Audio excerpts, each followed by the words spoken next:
Halo teman-teman, jumpa lagi bersama saya Septian di channel kreatif kesayangan kita, Official Gratis Ilmu. Masih membahas tentang gambar yang kita buat kemarin, yaitu avatar Aang The Last Airbender. Kali ini, pada episode kali ini, kita akan membuat inking line artnya. Langsung saja kita proses untuk membuat line art. Tetap di channel kesayangan kita, Official Gratis Ilmu.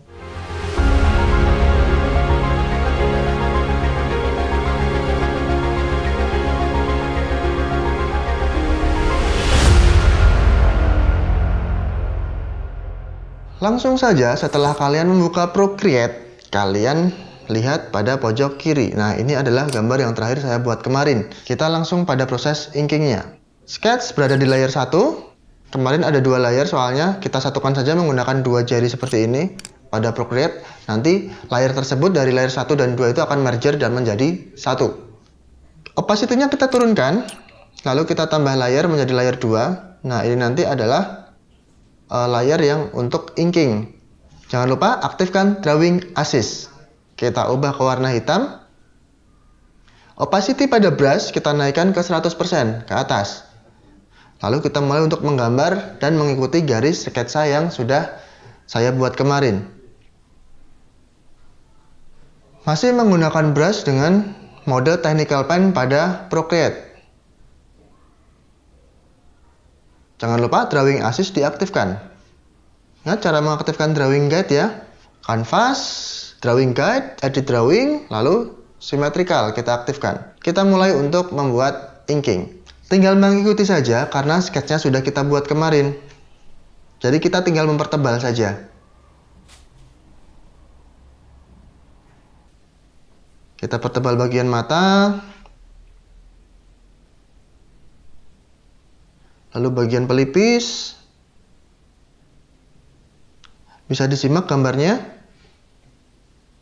Jadi sketsa yang kemarin kita buat tidak mutlak untuk kita tiru. Kita bisa menambahkan atau mengurangi garis pada tahap inking di sini, ya. Jadi ketika terlintas pada imajinasi kita detail-detail yang baru, nah itu kita bisa langsung menambahkan pada proses ini. Pada proses sketsa itu cuma untuk membuat bentuk global keseluruhan saja. Untuk detailnya boleh ditambahkan pas sketsa, boleh ditambahkan pas inking. Jadi tidak mutlak untuk mengikuti 100% garis pada sketsa. Bisa ditambah dan bisa dikurangi. Ya, kita coba untuk mendetailkannya. Tinggal kita pertebal garis-garisnya.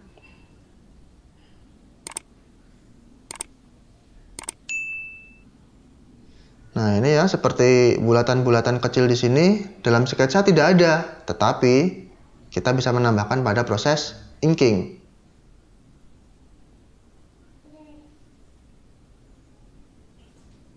Jadi sebenarnya tidak banyak yang berubah teman-teman, karena pada proses inking ini kita tinggal mengikuti sketsa yang ada. Tetapi kalau misalnya tadi yang saya bilang, ketika ada imajinasi terlintas, wah ini tambahkan detail di sini bagus nih. Nah itu langsung saja kalian tambahkan pada proses inking, tidak usah mengulangi pada sketsa. Nah seperti garis-garis ruas-ruas seperti ini pada sketsanya tidak ada, tetapi di sini bisa ditambahkan. Ini bagian kerah baju, tetapi kita ubah menjadi armor logam.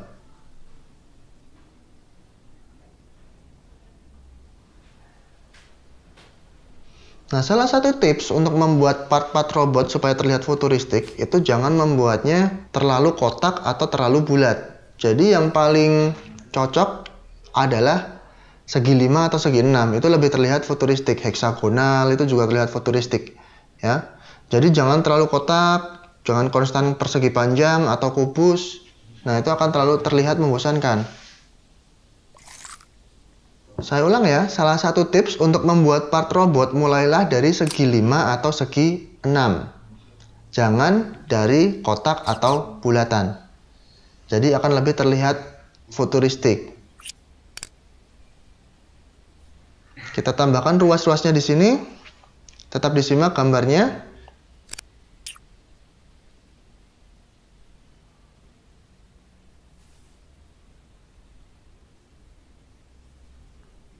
Nah, jadi tadinya detail-detail yang tidak ada bisa kita tambahkan secara spontan ketika terlintas pada pikiran kita. Nah, pada tahap ini kita bisa membuat atau memberikan blok warna dengan menarik warna hitam ketika kita sudah membuat line artnya mengelilingi sebuah bangun. Seperti pada bawah leher ini. Seperti pada bawah dagu. Nah, jadi intinya di sini ketika kalian membuat sebuah bangun dan itu dirasa masih banyak area kosong, kalian bisa menambahkan detail-detail sendiri sesuai imajinasi kalian. Tidak harus seperti yang saya gambar. Jadi semisal kita membuat segi 5 tetapi areanya terlalu lebar. Di tengahnya kita bisa membuat garis-garis yang detail supaya terlihat lebih futuristik.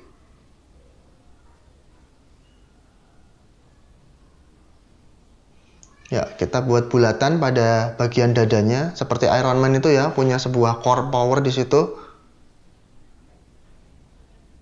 Pada avatar Airbender Aang ini kan biasanya dia memakai jubah atau baju ya, baju seorang pertapa atau pendeta gitu.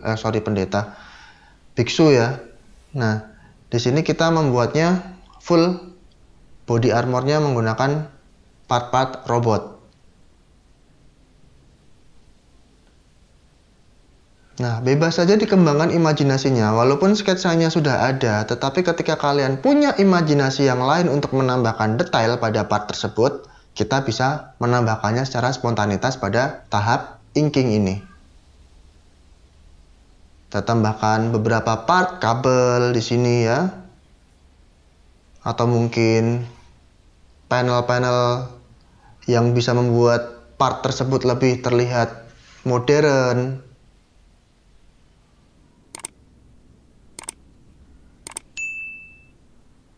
Nah, pada bagian tangan ini biasanya terdiri dari beberapa part.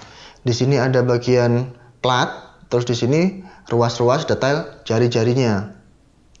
Atau mungkin kalian bisa langsung membuat tulangannya dari sini, lalu menyambung langsung pada ruas-ruas jari. Tetapi biasanya kebanyakan kalau orang membuat robot, pasti di sini ada plat yang menutupi ruas-ruas tulang-tulang jari tersebut.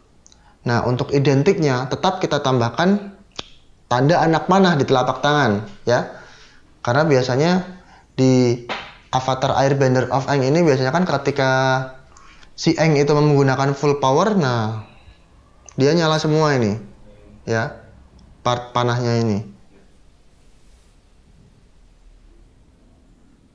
Kita tambahkan detail-detail yang ada di perut atau pinggang. Nah, kalian bisa lihat di sini beberapa bagian sudah terlihat seperti armor robot. Jadi kita kategorinya sudah memparodikan karakter Airbender of Aang. Jadi kita tambahkan beberapa kabel yang keluar dari bagian badan. Lalu kita tambahkan beberapa blok hitam untuk membuat kesan kedalaman sebelum kita nanti pada proses shading. Lalu tebalkan beberapa part yang itu kalian rasa, oh ini adalah part yang berada di bagian dalam.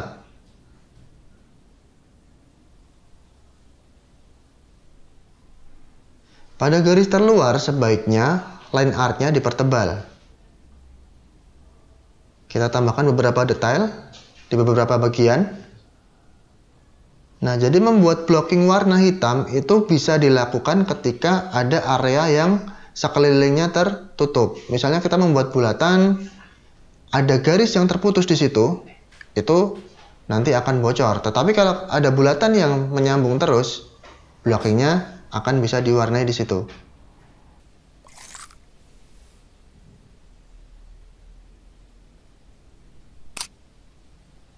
Nah ini ya, jadi kita bisa memilah-milah part mana atau bagian mana yang garisnya perlu dipertebal, terus part mana yang garisnya tetap harus tipis. Biasanya kalau saya pribadi bagian terluar line artnya atau garisnya akan saya tebalkan lagi. Bisa disimak gambarnya.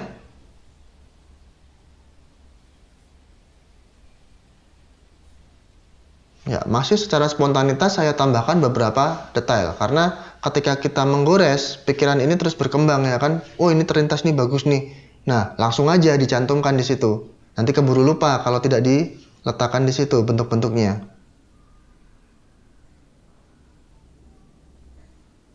Ya. Oke, tahap line art dan inking sudah selesai. Jadi nanti tahap selanjutnya adalah tahap shading. Nah, di sini tujuan tahap shading adalah mengawali sebelum tahap coloring untuk membuat tekstur semu supaya tidak bingung mana kedalaman dan mana permukaan yang lebih rendah. Ya, intinya tahap line art adalah untuk mempertegas sketsa. Jangan lupa garisnya jangan sampai terputus kecuali kita menggunakan metode digital painting. Nah, apa itu digital painting akan kita bahas pada episode kita yang lain. Kalau kalian masih penasaran bagaimana cara membuat sketsnya, klik video yang di sini ya. Jika ada saran, masukan, dan kritik, jangan lupa ketik di kolom komentar. Jangan lupa like, subscribe, dan hidupkan loncengnya untuk mendapat pemberitahuan video-video terbaru dari channel kami. Sampai jumpa!